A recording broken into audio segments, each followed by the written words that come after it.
Welcome, everyone. I'm Sue Barber, author, former IT director for a Fortune 500 company, turned executive coach, and this is the Visibility Factor podcast, where we explore how to raise your visibility and play bigger at work and in life. We'll explore key topics and welcome guests that help you shift your thinking about yourself so you can see new possibilities for your leadership. I'm on a mission to create a visibility movement for leaders to show their value and be seen for their true talent. Are you ready to take the next step towards a higher level of visibility for yourself? Let's go. The Visibility Factor podcast is brought to you in part by the 90-Day Visibility Breakthrough Accelerator Program. Do you believe deep down inside that you can have a bigger career, but you don't know how to get there? You can keep doing what you're doing, but what if there is a better way that could accelerate your progress? This 90-day program is a powerful experience that is unique to you and provides dedicated time to focus on your specific challenge. It gives you the time to develop big ideas and plans to execute them, including the tools, resources, and motivation needed for success. Hundreds of clients have used this same program to take them to the next level in their career and to create a better life. Join me in a 90-day experience that focuses on challenges like creating a strategic plan, how to lead an organizational change, or prepare for a career transition. This dedicated time will help you see new possibilities, recognize your strengths, and take away key insights that can be leveraged immediately. Are you ready to create a breakthrough for yourself? If you're interested in learning more, visit susanmbarber.com/Visibility Breakthrough Accelerator for more information and to sign up for the program. I look forward to seeing you there. Hello, everyone. Welcome back to the Visibility Factor podcast. This is Sue Barber, your host. I am so excited today to bring my guest to you, Kristy Olinger. She is a podcast host. She is working full-time in the world of banking, and she's got her own business, and she's doing some great things around communication that I cannot wait for her to share with you. So welcome to the show, Kristy. Sue, I'm so thrilled to be here. For a couple of reasons, but I will say I listen to a lot of podcasts, including yours, and you have one of the smoothest podcast voices to listen to, which I really appreciate. So it's a little intimidating for me, but I'm excited to be here. Oh, my goodness. Now, I was on your podcast, so we know that you are a pro at this. So, well, thank you for that. That's nice to hear, though. I would love it if you would do an introduction of yourself and tell people all about the things that you're doing. Sure. Like many people, I am a multi-passionate human, so this introduction can look and feel very different depending on where I am and who I'm speaking with. But I will say I have worked in the banking industry for over 20 years. And in that journey, what I've come to realize is that our ideas, the most innovative ideas that we have, are really useless if we can't communicate them in a way that inspires other people into action. And what I found in my career journey is I was a pretty strong communicator. And I got about halfway into my career and took a strategy role, where I had to convince all of these people that I didn't directly manage to go along with my ideas. And all of a sudden, my ability to communicate, it was like, poof, it was a whole different ball game.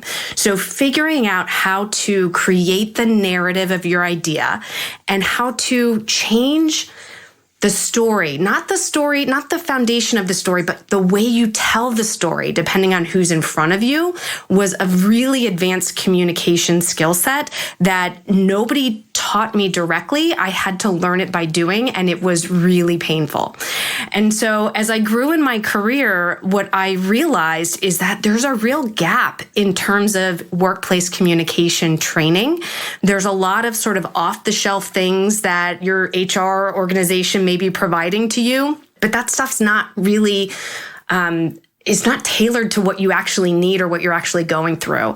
And then it's not till you get to a very senior executive level that anyone's willing to pay for a coach to really give you that in-depth. So I found that there was a gap. And so I was inspired to start my own business, really helping to fill that gap and provide much more tailored workplace communication training for people who are sort of in that messy mid-career space where where it's just gotten super complex. So that is my business, but I'm also just super passionate about development. So I co-host a podcast with my friend Danielle. It's called The Opposite of Small Talk, where we cover a really wide variety of topics and just enjoy being curious and learning new things from amazing people like yourself. What an amazing intro. First of all, I love that.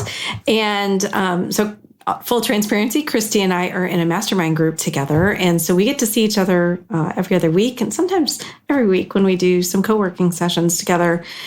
And I have learned a lot from you about almost like the directness of and importance of communication, right? I think a lot of people kind of don't want to hurt people's feelings. They kind of maybe don't say things in the way that might upset someone. And so they just don't do a good job because the other person can't hear it. So how much of that is interfering in your mind with communication today in the workplace? Oh, everywhere. It absolutely. And avoiding the difficult conversations is a real problem. And I think, fortunately, we have some voices out there in the marketplace that are really explaining to us that in work, in life, in leadership, clear is kind. That's something that you'll often hear Brene Brown saying.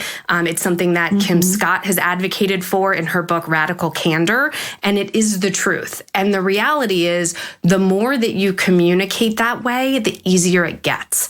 So because you learn the skills and the way to do it for yourself that's most natural, and you realize that what may be uncomfortable in the moment is ultimately to the better good of your relationship with that person and the effectiveness of the team. Mm-hmm. So when you were going through this experience, you mentioned how it was something you had to learn for yourself. What were like the first few things you tried to help yourself move in that direction? So I would say my best learning my best learning was through doing. So, and where I really saw that I had a gap was when I recognized that every individual comes to the table with their own perspective that is shaped by their experiences, by what they encounter in their work life. And so you really have to try to understand the other person if you're going to be an effective communicator. And so when you think about communication, your communication isn't for you, it's for the other person. And it's to your benefit to take sort of ownership of making sure that they understand. And the best way to do that is to really kind of get to know them a little bit better and understand where their perspectives might be interfering with sort of buying into what you're trying to say or understanding truly what it is you're trying to say. Mm-hmm. I mean, when you think about it, it's kind of interesting that we can communicate it all very effectively with all of that stuff happening in our heads and the stories and the experiences. It took me a long time to realize that too. And as I talk to more people, it's like this light bulb moment when I share that, because nobody thinks about that. They just operate on automatic pilot for the most part. For sure. And let me just add something else. Sometimes it's just about increasing the frequency of your communication. Sometimes we under communicate because we think, oh, they know that, or they get it, right? Or we think it's not important. So here's a great example. Let's say something happens and you need to cancel a meeting, okay?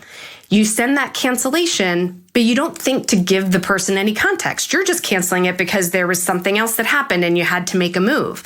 That person on the other end of that cancellation is going to make up a story in their head around what is the meaning behind this. And I think in a corporate environment, we have to be really careful with that, especially with the power hierarchy, right? People who are in a lower power hierarchy than we are assign so much meaning to every little thing that we do. It really is important to almost over-explain sometimes so that people don't make up stories that have nothing to do with what actually happened. 100% agree with that. I was just talking to somebody before I got on the call about the stories that might be created by his team because of some of the things that he was or was not doing. And I think that happened the most, especially during reorganizations. There's just a whole lot of fear and concern about my job. And if someone's not telling me anything, I make up a story. and assume all of these other things are going to happen, which may not even be true at all. Yes. And then you spend a ton of time undoing all of that because you didn't communicate. And oftentimes as leaders, we want to wait to communicate until we have all the answers. And I mean, this thing is meant, you talk about reorganization. Reorganization is messy. It takes a long time to figure out the answers. And there's so much value in getting in front of the team and saying, look, I don't have all the answers here. Here are some of the things ways that we're working to figure it out. That in and of itself is a perfectly valid and actually really important thing to do because it keeps that communication channel open and it gives people opportunity to ask questions and you can learn what they're thinking as you go through this. Yeah, I have done the same. So I would love to know, let's switch topics a little bit here, but I would love to know how you're managing your life, working full-time in a bank, having a family, and having a podcast and having a business. Like those are a lot of things all together. So I would love to hear how you're managing and navigating through all of that. Oh, I love it. It's the work-life balance question. And I hate that word balance, man. I hate it for so many reasons because the word balance, it can conjure up a couple of different images, right? It can conjure up you're in a yoga pose and you're balancing on one foot. And I don't know about you all, but I fall on my face sometimes when I try to balance on one foot. That's hard. Balance can mean balancing an equation, right? Where there's one right answer for how to do it and there isn't one right answer for how to do it. And then I think my biggest struggle is that I think we have it all wrong in thinking that things need to be even, right? Like there's a specific amount of time or energy that I should be spending at work versus at home. And so I really like the phrase work-life harmony. I like work-life integration. And what I've found is that there are times where work has to take the priority because I have a huge initiative going on and I need to put more time in there than at home. And then there are other times where I need to be more focused at home and I need to put work on the back burner or work fewer hours. And so for me, I think the important thing is to make sure that you are the one that's deciding that. Because there is nothing more unsettling than just doing what you think needs to be done and then having it not truly aligned to your values. So being the one that's making the conscious effort about where you're spending your focus and your time is going to bring the inner peace to be okay with the things that you have to let go. And I think that is the key thing, is being able to let go of the things that you can't do, because there will always be more things than there is time. So being able to be okay with not doing a thing, or maybe submitting a B performance instead of an A+ performance on something that just needs to get done. I think you've got to make those decisions consciously so that you can be sort of settled within yourself about the decisions that you're making. Mm-hmm. Wow, that makes so much sense, because I think we operate from a place of cultural norms of what that should look like, right? Or societal norms or family, expectations. And when that happens, it just causes us so much stress, yes, anxiety to try to be all the things in all the places. And what I love about what you're doing is you have kind of been a really great role model for me, honestly, because of the things that you're doing that I know are passion areas for you, right? And that you want to keep doing. You don't want to give up any of them. But finding a way to make that work is something that I think more people would be inspired by for themselves, because it's something they haven't tried before, something they just don't know it's possible.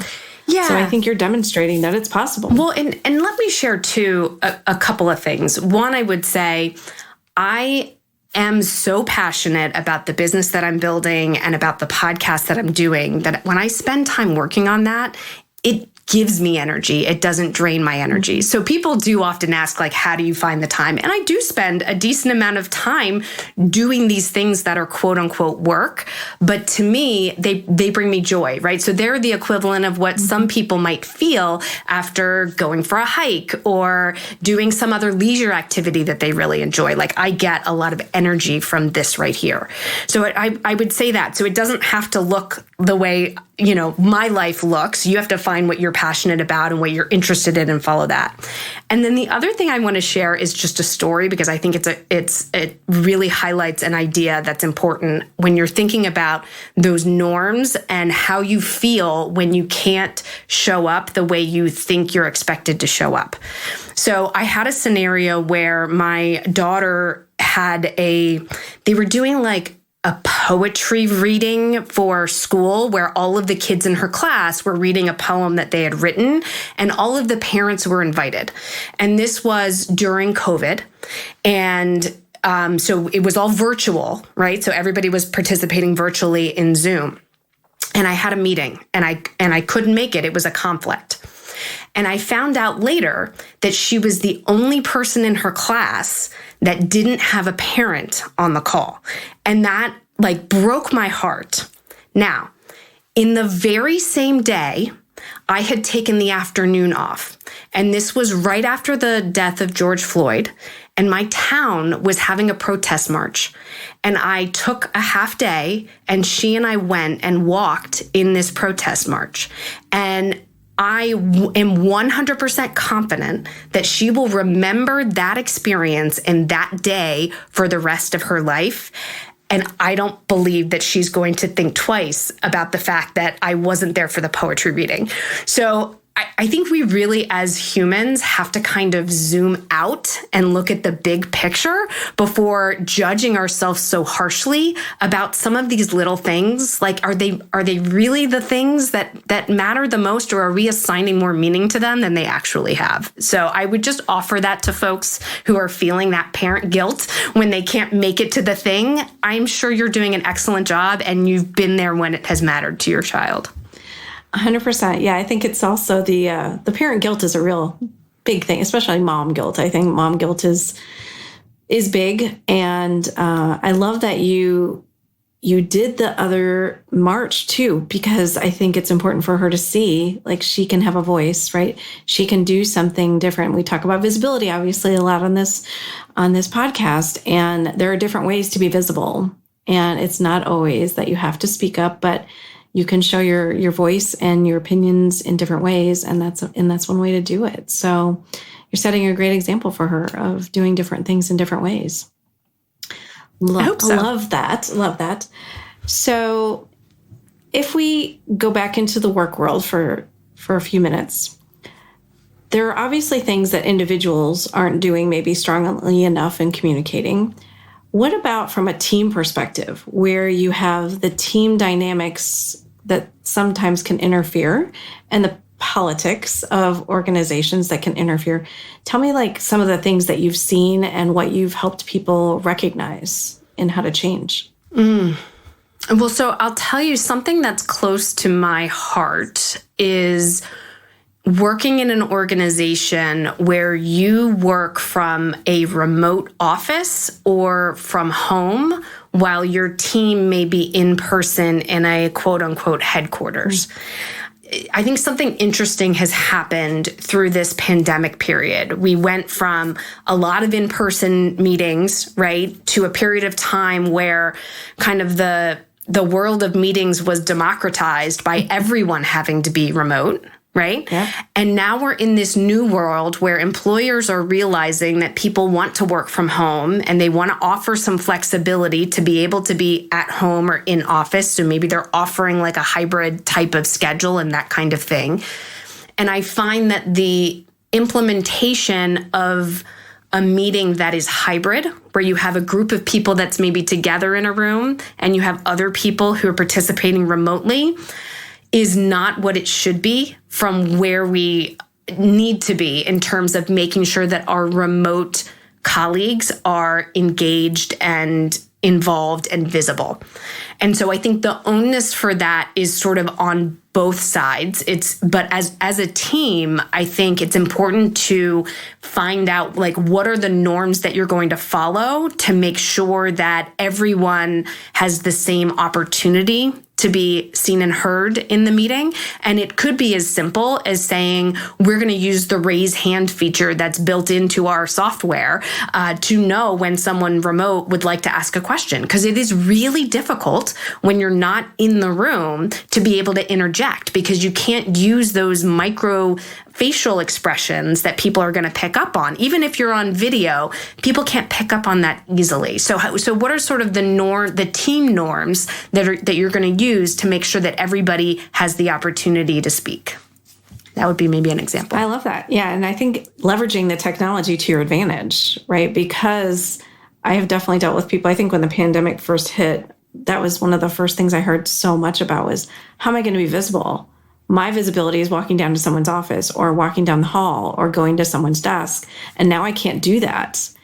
And now we're all on, Zoom or Teams or whatever. And how are we going to navigate that? Yeah. I mean, Sue, I think one of the things that people are absolutely sleeping on that will do wonder for their careers is just having one-on-one virtual coffees with people, because that addresses not just that visibility, but also getting to know people and knowing what their interests are and what's going on in their organization. So to the extent that you need to influence without authority, right? We often have to influence other business areas. Being intentional about networking and meeting with those people regularly is really critical to that. And most of us are so focused on the widget of work and getting that widget of work done that we push the internal networking to the side. But the really ironic thing is, if you spent a little bit more time doing the networking, the widget of work gets so much easier because you've got all these people that can help you and you know how to kind of navigate. So that's I would say, something that people are absolutely sleeping on. Yeah, I think it makes a ton of sense. And that's what I've advised too, because there's opportunities to speak in a meeting, but maybe minimal, right? And you want them to get to know you. And especially you talked about influence. I think that is a big piece. You want to build that rapport before you need them. You don't want to do it at the moment where it's like, oh my gosh, I need your help. They're like, who are you? Yes. I'm sorry. What do you do? I don't understand who you are. Yeah. And there actually is something in psychology called the mere exposure effect. And what it says is that as humans, we don't like things that are unknown because that's risky. And so the more we interact with a person or a thing, the more we gravitate towards them. And so there's a reason why networking works, is because if people know you, they're going to trust you and be willing to kind of go to you for different things. So there actually is some psychology behind doing that. Yeah, I definitely didn't realize that early on in my career. I remember going to corporate and I came from the field in sales, and then I came into corporate and I was learning how to work in corporate. And one of the things that I realized is you had to have the pre-meeting before the meeting. And then sometimes you had to have the post-meeting. And then sometimes you'd have to all meet again. It's a kind of a lot of time. Obviously, I kept thinking, why can we not just make a decision? Why are we spending all this time having these meetings? But that's why, because you need to influence people to have a good meeting ultimately. The end of the day. Well, and also it can shape your proposal. True. Like if I'm coming up with a proposal, I could learn something new by talking to my marketing partner that would help me realize, if I made this small change, it's much better to ladder up to the overall marketing strategy for the company. So it really does make your actual proposal or idea stronger when you include other people in the discussion along the way. Yeah. Yep, I totally agree. Yep. So if you think about any of the experiences that you've had recently with any of the teams that you've been working with, what have been some of their biggest challenges in terms of communication? Okay, so let's talk about the F word. Feedback. Okay. Feedback. It's like someone will be underperforming and everybody knows it but that person. Right? So I feel strongly that our managers everywhere aren't giving feedback as often enough, and coaching. And so there's a couple different factors for that. It takes time to coach talent, right? It does take time to explain to someone why their presentation deck isn't effective and how they can modify it to make it better for the audience. Like, that does take time and energy, but it's an investment that pays off in spades going forward, because the next deck you get is going to be closer to what you need. But for whatever reason, look, you mentioned everybody having their own sort of personal experiences that influence kind of the way they are. Like, I grew up in a household where, like, you didn't debate, you didn't challenge authority, like conflict was seen as a bad thing, right? So feedback often in people's minds is seen as a bad thing. And so people don't give it, people don't, anyway. So that, I think, is a really big problem. And the solution is to do it more often, to make it not such a big deal. You know, like, it's not a complete failure and you're getting fired. If you did something, it's an opportunity for you to change it for next time. And so I think people just need more practice on how to say it in a way that's going to work, and not, I think some of it is like they don't want to trigger a response in the other person either, right? And then how do you manage that? I think if you can normalize doing it regularly, like, so for me, in my work life, everybody knows that after a big meeting, I'm going to call you afterwards and say, how do you think that went?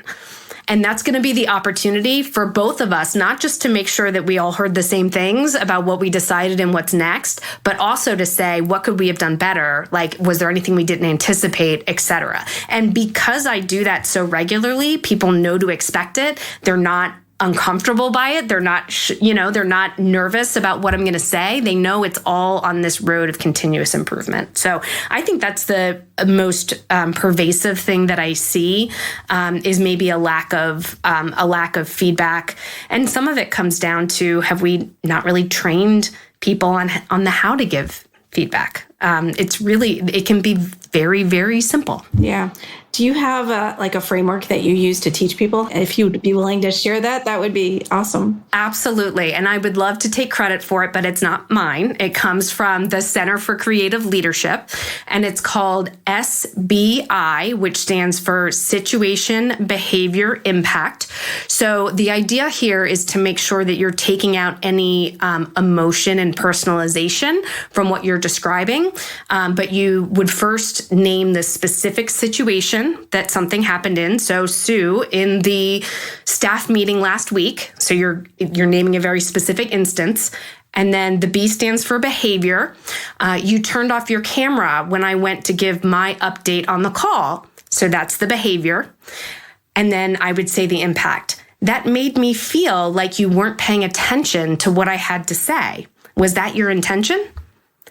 And then the hardest part is you have to be quiet and listen to what the other person says. So situation, behavior, impact, and then complete silence and listen to what they have to say. And I would say, go into it with a sense of curiosity and an openness that things might not be what they seem, right? Sue may tell me, look, my kid walked into the room and their hand was gushing with a cut and I needed to go find a Band-Aid. So you're right, I did miss a portion of your presentation, and whatever, but there's a logical explanation. It's not that she was trying to undermine me, in what I was saying, whatever it is. So situation, behavior, impact is the framework that I like. I love that. I use that too in some workshops, and I actually use a clip from The Office of how to give Michael feedback. The leader in The Office, the Willy Wonka episode where he's hiding the golden ticket because he's asking people for ideas, and then he shuts them down immediately, and they don't want to give ideas anymore. So I make them pretend to be his manager. Like, what kind of feedback would you give to Michael using SBI? And it's really fun because it's most people love The Office anyway, right? Mm-hmm. But it's a cool way to put them in that position of, that was not a great experience for those people working for him. And how can you make that clear to him? So that's just, I love SBI. I think it's really great. I love that exercise. I might have to think about, there's probably a lot of office clips that would be good examples of what not to do. So I might need to mine that for some things. Use it, take whatever from that you would like. So we talk a lot about speaking up in work situations. What would you say are your kind of top 3 things that you would share with people in terms of how to speak up? Yeah. So I've come to realize that there is both the need to have the right mindset and the right skill set. And so the work that I do in teaching workshops is always about the skill set and the tactical, practical things that you can do. But I don't want to underestimate the importance of your mindset and believing in the value of sharing your point of view. And so it's not just about visibility, right? Which you are more visible when you speak up in meetings, but it's about what you can contribute. And that's regardless of what level in the organization you are. I believe that oftentimes more junior colleagues will not speak up because they are not the end decision maker. And so they think their voice doesn't matter. But what I would argue is that if you're the most junior person in the room, you may be the closest person to the work, which means that you have a perspective that none of these senior executives that you're in the room with have. Like, they don't have a way of knowing it. They're not down in the weeds. So mindset is, hey, if I don't say this thing, they're not going to know. And what they do with that information, whether it changes their mind or not, you don't always have control over that, but know that your voice is important. So mindset is sort of the first part. But then skill set is the other one. And here's the thing. Off the cuff doesn't mean off the top of your head. We often sort of put on a pedestal these people who seem to be able to answer questions so eloquently. And the reality is, it's not necessarily that they're just born with this innate skill. Like, they've practiced and they may be prepared in ways that you haven't. So what I want people to know, that being able to speak eloquently in meetings is a skill, and skills get better with practice. So what are the ways that you can prepare for this off-the-cuff speaking? Because the majority of speaking you do at work isn't in planned and prepared presentations.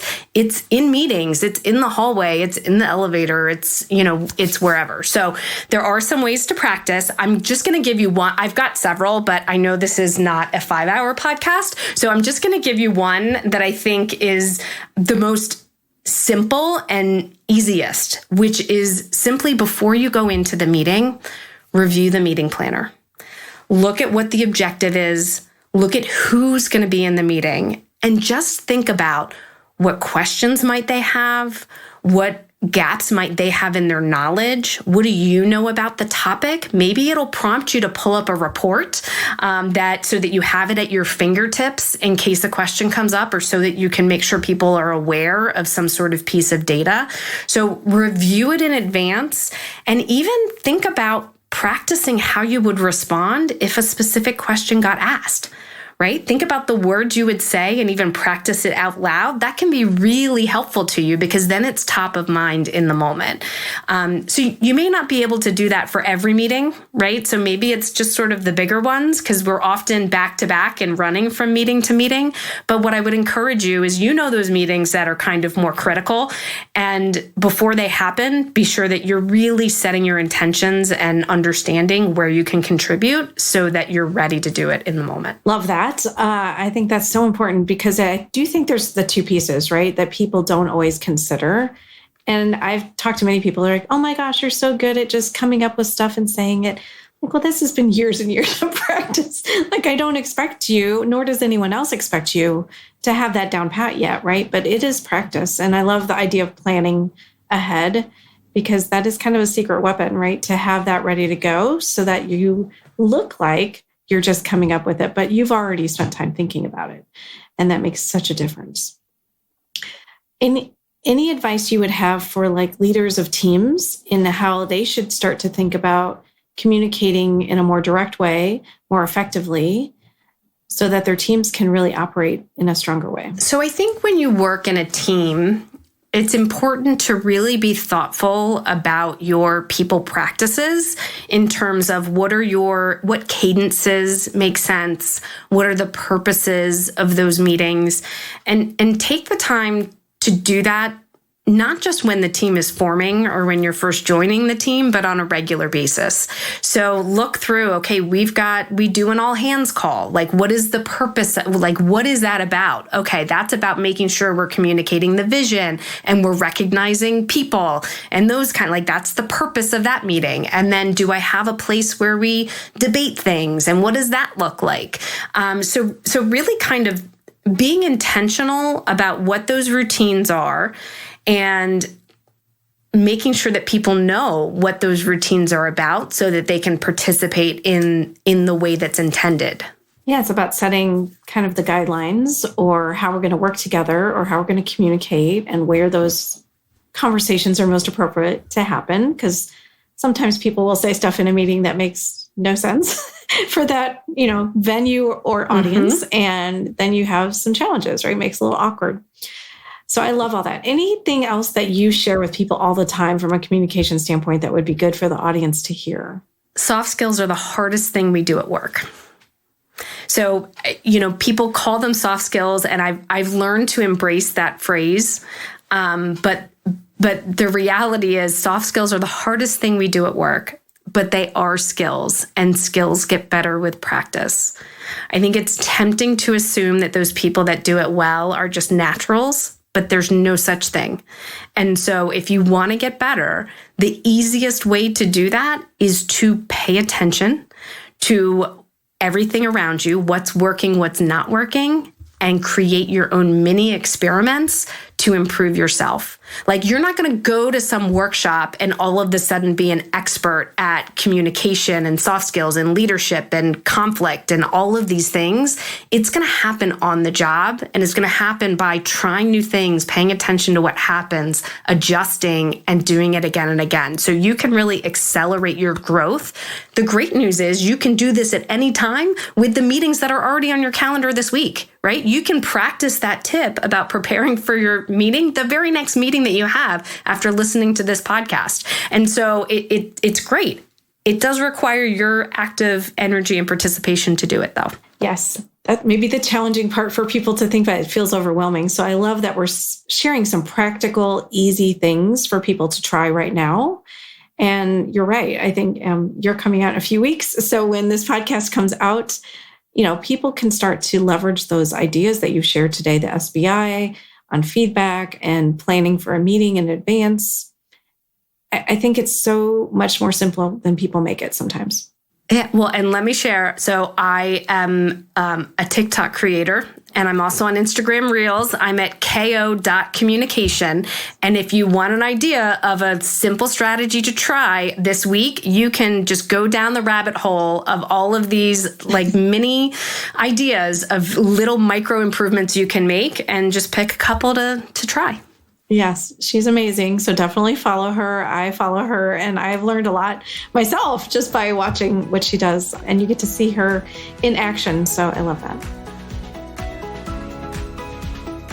Okay, I'm going to transition us into the 4 questions that I ask every person who's on the podcast, called the Rise Up and Be Visible Quick Tips. So the first one, visibility is, I would like you to fill in the blank and then tell me why you answered that way. A requirement for success. So I think people don't realize that it's not enough to do good work. People have to actually see you in order for it to make an impact on your success. Yeah. What are you doing to be visible? I do a lot to be visible, for sure. Virtual coffee, we've already talked about that. But there's one other thing, because I know sometimes people are a little introverted and they don't like the one-on-one conversation is a little weird to them. Here's another tip that doesn't involve human interaction that you could start doing today, which is to summarize a work product and send a note to people about what happened. So corporate environments have so much information floating everywhere, and you can't expect that people will remember the launch date for your product feature or whatever it is that you're working on that was happening. And so what I've found is creating a simple email and in the body describing what it was that launched, why we did it, who it impacted, who were the team members that helped along the way, an opportunity for recognition, and sending that to stakeholders across a group just to say, hey, this thing happened. People rail against that idea because they feel like it seems too self-promoty, but that's not what it is at all. It's bringing forward something that people might not remember otherwise, right? So it's creating visibility, but it's also reminding people of the work that's going on and the success that we're having and recognizing the team. So that's what I would say is maybe a little tip on what I've done to be visible through the years. Yeah, I love that because they're so, like, managers are so busy, right? There's so many things they're dealing with. And so I call it putting a movie reel in front of them, right? So that just a little highlight reel of things I'm working on this week or things that I've accomplished or the team has done. It just helps them think about you, right? And when they may not be thinking about you. So I love that. What is the best leadership or career advice you've received? Okay, so in the category of visibility, the advice that I got early on was you are a brand. And I hadn't thought of it that way, but this came up from a very funny story. I was in a full day meeting with a large-ish group of people. I'm going to say maybe like 30, 40 people. And we were in this big conference room together. And someone from our group spent a portion of the meeting eating pistachios, like shelling pistachios and eating them. And there's just shells like all over the place. And that was a little weird. And then he seemed to fall asleep in the meeting. Like, no joke. He was kind of like, I don't know, his chin was down and his eyes were closed. And I'm like, is he sleeping? Like, what is happening?